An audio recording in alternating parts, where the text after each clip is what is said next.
حضور بابا فریدالدین گنج شکر رحمۃ اللہ علیہ، آپ کا معروف جو واقعہ ہے وہ آپ نے سنا ہوا ہے نا، کہ جب آپ کی والدہ وہ چاہتی تھیں کہ نماز آپ کی عادت بن جائے، تو وہ روزانہ جب آپ نماز کے وقت چھوٹی عمر میں، آپ کی عمر میں، تو آپ فرماتی بیٹے نماز پڑھا کرو، اللہ تمہیں شکر دے گا، اور آپ کے مصلے کے نیچے وہ شکر رکھ دیتی تھی. ایک دن آپ کی والدہ بیمار ہو گئی. جب بیمار ہو گئیں تو آپ کو پریشانی لاحق رہی کہ مولا کرم فرما دے، آج میں شکر نہیں رکھ سکی، لاج رکھ لے، کیونکہ میں نے تو تیرے سپرد کر دیا اپنے فریدالدین کو، میں نے تو اپنے بیٹے کو، صاحبزادے کو تیرے سپرد کر دیا. تو پھر جب وہ نماز پڑھ کے واپس آئے تو آپ پوچھنے لگی بیٹے نماز پڑھی تھی، بیٹے شکر ملی تھی؟ فرمایا کہ جی اماں جی شکر ملی تھی. شکر تھی. اسی وقت آنکھوں سے آنسو آ گئے. اس نے کہا مولا تو نے کرم کر دیا، آج میں نہ رکھ سکی تو نے شکر رکھ دی. اس کا مطلب کہ جب بندہ آپ کی عمر میں عادت بن جائے، محبت خدا سے محبت اگر عادت بن جائے تو سمجھ لیں اللہ رب العزت بھی آپ سے اسی طرح محبت کرتا ہے. اگر آپ بن دیکھے محبت کرتا ہے، وہ بھی بن گنے محبت کرتا ہے. اس لیے جتنی محبت کریں گے اتنی محبت ملے گی. اس عمر میں عبادت کریں گے تو پھر عبادت جب آپ کی عادت بن جائے گی تو جب نہیں کریں گے تو ایسے محسوس ہوگا جیسے کوئی میڈیسن نہیں دی.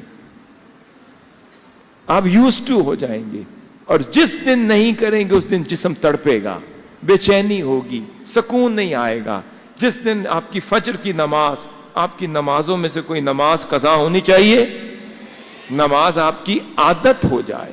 نماز چھوڑتے تو نہیں ہیں آپ، آئندہ کے بعد چھوڑیں گے؟ کوئی قضا ہوگی انشاءاللہ تعالی. اللہ آپ کو توفیق دے کہ نماز قضا نہ ہو. اور بڑوں کا ادب نہیں چھوڑنا، بزرگوں کا ادب نہیں چھوڑنا، قرآن مجید کی تلاوت نہیں چھوڑنی، آقا صلی اللہ علیہ وسلم پہ درود و سلام نہیں چھوڑنا، نعت شریف پڑھنا نہیں چھوڑنا، احادیث سے مبارکہ کو یاد کرنا چھوڑنا نہیں. علم سیکھتے رہیں اور علم سے محبت کریں، کتابوں سے محبت کریں. حضور شیخ الاسلام کا خطاب سنا کریں، سنتے ہیں نا. جو یہاں عادت پیدا ہوئی ہے یہ عادت قائم رہنی چاہیے. جو یہاں سے سیکھ کر گئے ہیں وہ قائم و دائم رہنا چاہیے. یہ جو خطاب کی عادت آپ کو پڑ گئی، اب ہر رات اس عادت کو قائم رکھنا. یہ آپ کے ملٹی وائٹامنز ہو گئے، یہ آپ کی میڈیسن ہو گئی، یہ آپ کی خوراک ہو گئی، یہ آپ کی غذا ہو گئی، یہ آپ کی عادت اور طبیعت کا حصہ ہو گئی. اب رات آپ نے بیڈ پر نہیں جانا. کیا؟ رات کو اس وقت تک بیڈ پہ نہیں جانا، پہلے گنے کہ میری صبح سے شام تک 5 نمازیں پوری ہیں، کیا میں نے استغفار کی تسبیح پڑھی ہے، کیا میں نے درود و سلام کی، درود شریف کی تسبیح پڑھی ہے، کیا میں نے اللہ اللہ کیا ہے، کیا باوضو تھا، کیا میں نے کسی سے زیادتی تو نہیں کی، کسی کو سختی سے میں نے والدین سے بات تو نہیں کی، اگر کی ہے تو پہلے معافی مانگ کر آئیں پھر بیٹھ پہ آئیں. ٹھیک ہو گیا؟ میں نے کسی دوست کے ساتھ زیادتی تو نہیں کی، کسی کی کوئی چیز تو نہیں اٹھائی، اگر کی ہے تو اگلے دن واپس کر کے آئیں. یہ عادت بن جائے. اور رات کو سوتے وقت اور سونے سے پہلے خواہ 10 minute 15 minute what ever the time is available, حضور شیخ الاسلام کا خطاب آپ نے سننا ہے. خطاب آپ نے سننا ہے. اور خطاب سننا آپ کی اگر عادت ہو جائے گی، آپ کی عادت یہ ہو جائے کہ حضور شیخ الاسلام کا خطاب سنیں گے تو نیند آئے گی، اور جس دن نہیں سنیں گے تو نیند نہیں آئے گی. اور انشاءاللہ تعالی جب آپ باقاعدگی سے سنیں گے تو ایک دن وہ بھی آپ کے خواب میں خود تشریف لایا کریں گے اور کرم فرمایا کریں گے. اور پھر آقا صلی اللہ علیہ وسلم سے محبت کریں گے. آپ جب حضور کی نعتیں پڑھیں گے، آقا صلی اللہ علیہ وسلم پر درود و سلام پڑھتے رہیں گے، جتنی محبت کریں گے انشاءاللہ تعالی ایک دن آقا صلی اللہ علیہ وسلم کی زیارت بھی ضرور نصیب ہو. ٹھیک ہو گیا؟ تو اب آپ وعدہ کرتے ہیں کہ جو یہاں سے سیکھ کر جا رہے ہیں اس پہ عمل نہیں کریں گے؟ کریں گے. کیوں کریں گے؟ اللہ کا بندہ بننا ہے اور آقا صلی اللہ علیہ وسلم کا غلام بننا ہے. ٹھیک ہے, اللہ کا بندہ بننا ہے اور حضور صلی اللہ علیہ وسلم کا غلام بننا ہے, منہاج القرآن کا خادم بننا ہے, کارکن بننا ہے, اور حضور شیخ الاسلام سے محبت کرنی ہے. ٹھیک ہو گیا؟ اور ان کو سنیں گے تو پھر محبت بڑھے گی. جب جس سے محبت ہو جائے, آپ جتنا اس کا ذکر کریں وہ بھی اتنا آپ کا ذکر کرتا ہے. جس سے محبت ہو جائے تو آپ اس کا ذکر کرتے ہیں.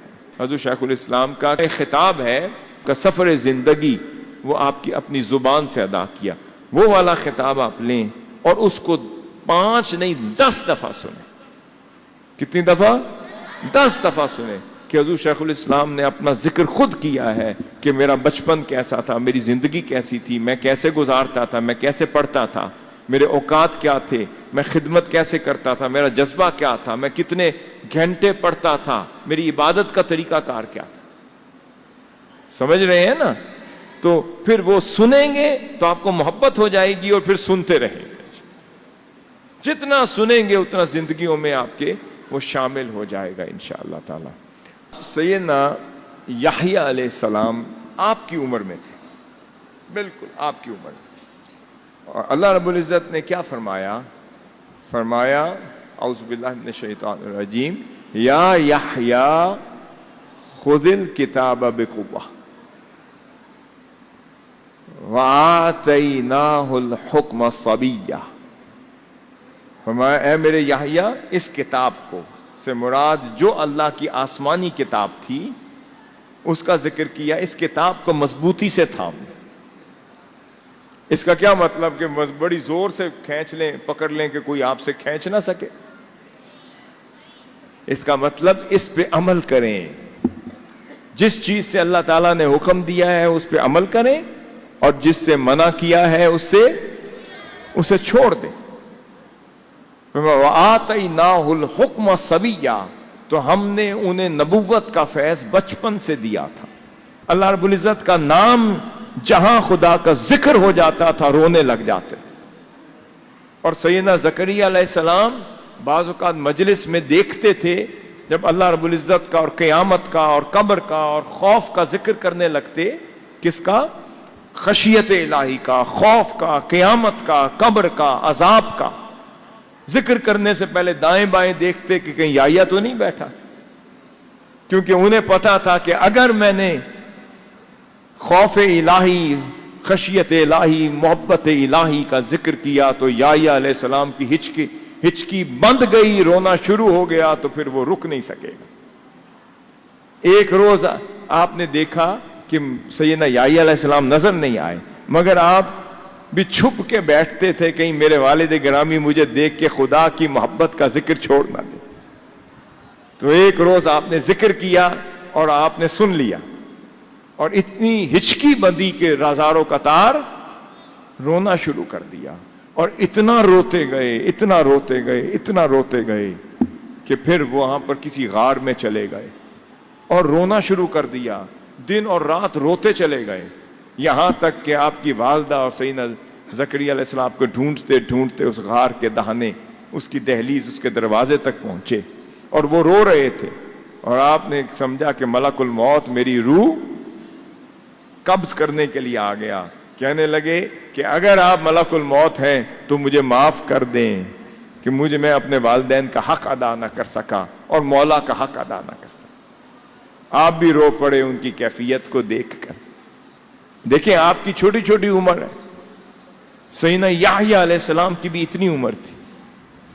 جب ان کے دوست ان کو کہتے تھے کہ یحییٰ علیہ السلام چلیں, آئیں کھیلنے کے لیے چلتے ہیں, آئیں کھیلنے کے لیے چلتے ہیں, تو آپ فرماتے تھے ما للعب خلقت. کیا؟ ما للعب خلقت, کہ میں کھیل کود کے لیے پیدا نہیں ہوا,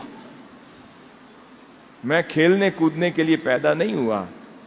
میں تو کس کے لیے پیدا ہوں؟ خدا کی عبادت کے, خدا کی خشیت کے لیے, خدا کی محبت کے. اس لیے فرمایا وَبَرًّا بِوَالِدَيْهِ وَلَمْ يَكُنْ جَبَّارًا عَصِيًّا. اپنے والدین کے لیے بہت ادب والے تھے, والدین کے لیے ادب والے تھے اور کبھی بھی سرکش نہیں تھے, کبھی بھی والدین کے سامنے جواب نہیں دیتے تھے, بے ادبی نہیں کرتے تھے, بڑی پیار اور محبت اور ادب والے تھے. ٹھیک ہے, تقوی والے تھے. اب سن لے یحییٰ علیہ السلام کی خوبیاں, تقوی والے تھے, ادب والے تھے, والدین کا ادب کرتے تھے, عبادت والے تھے, خشیت والے تھے, اور کھیل کود کی بجائے اللہ کی عبادت کو ترجیح دیتے تھے, اور خوف الہی والے تھے, اور اللہ رب العزت کو بڑے پیارے لگتے تھے. اگر آپ چاہتے ہیں کہ آپ بھی اللہ کو پیارے لگیں اور اللہ کے محبوب علیہ الصلوۃ والسلام کی آنکھوں میں آپ بھی پیارے ہو جائیں اور حضور شیخ الاسلام کے دل کو پیارے لگیں, تو کیا کریں؟ عبادت کریں.